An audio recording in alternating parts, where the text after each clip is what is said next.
we had obviously the original series, which kind of, had like a middling success initially, but then became big in the 70s in syndication. And then subsequently, of course, we got Star Trek The Next Generation. And in the 90s, we had a kind of golden age, really, for Star Trek and for sci fi on TV in general, with all these syndicated shows.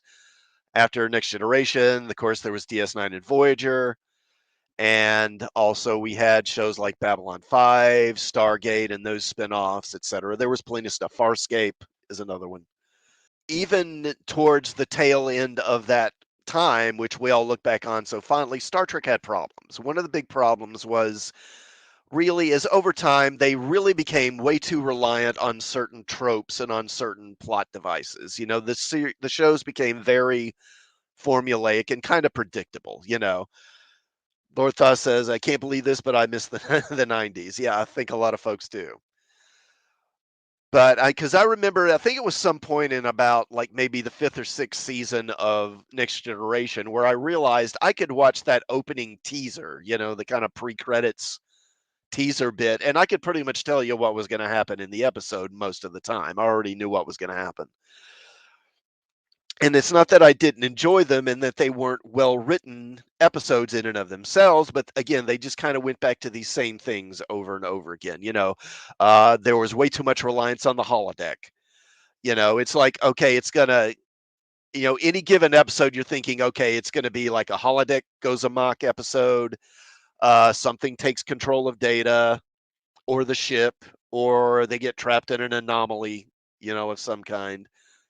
And they just kept going back to that well over and over again. And it really, I think, hurt the show, particularly when they went to Enterprise, because at that point, I think the quality of the writers and the talent levels of the writers had kind of diminished, and they couldn't fall back on the talent of the writers to help elevate the material. And so you had a lot of episodes that were, just kind of bland. And I also think there were just several missed opportunities during that period. Of course, the big one is that they never finished Enterprise, and we never got the Romulan War, which was, in the fifth season they were going to start the really focusing on the Romulan War and the build up to that, and that was going to carry the show through to I think like the final few seasons. Shran was going to join the Enterprise crew at some point, and of course the Enterprise supposedly was going to get this refit that would make it look more like kind of a Constitution style ship. And I really wish they had done that. Now they did write some novels, and I've read a couple of them. I still need to finish them. The whole Romulan War series. But I really wish they had done that. And one thing that I would be interested in seeing them do in modern Trek is doing maybe not necessarily a regular series, but maybe a mini series or something where they kind of depict the Romulan War. I think that could be, a good choice for them. Of course, that doesn't mean they're going to write it well, but at least as far as material or periods they could look at, that's something they could do. And again, I don't think you can do it now, but I think back in the day, back in the 90s, I think a viable thing for them to do might have been to try to do a Klingon show. I think Klingons were popular enough that they maybe could have done a Star Trek series based on a Klingon ship, and it might have actually worked. I don't think you can do it now. I think they've kind of damaged the popularity of the Klingons so much with what they've done on Discovery.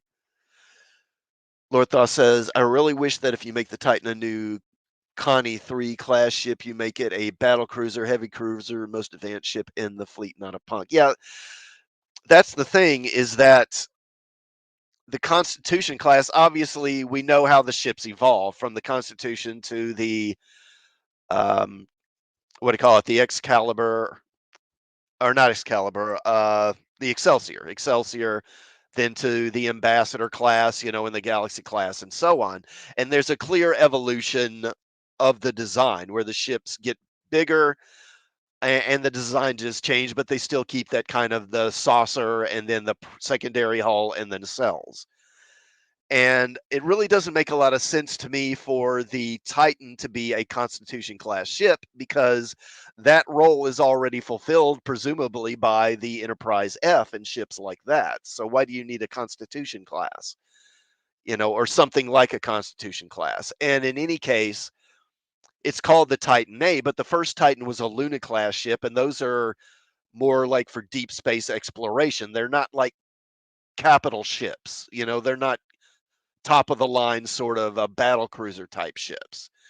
So it would make more sense if the Titan A was something like that, some kind of an update of the Luna class, rather than this kind of Constitution class thing they're doing now. I will say I like the design of the Titan A as far as how it looks. I think it's a pretty cool design. I'm just not sure.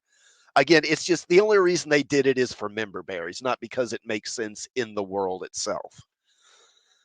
Lortha says, because the writers are idiots. Yeah, I mean, I wouldn't argue. Okay, so what was I talking? So Klingon series. Now, one thing I really wished that they had done, and I started thinking this towards like towards the end of DS9, when there was kind of speculation on what's the next series going to be, before they announced Voyager. And what I thought would be a cool idea would be for them to do a series based around Thomas Riker.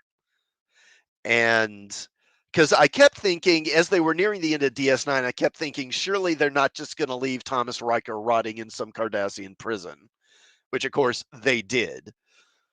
And I thought, because I thought what would be a cool idea was, let's say, okay, Thomas Riker's being held prisoner in some Cardassian prison, and there's probably some other Maquis that have been caught by the Dominion there as well. Now, as the Dominion War escalates, perhaps there's an attack on the facility where their prison is by the Klingons.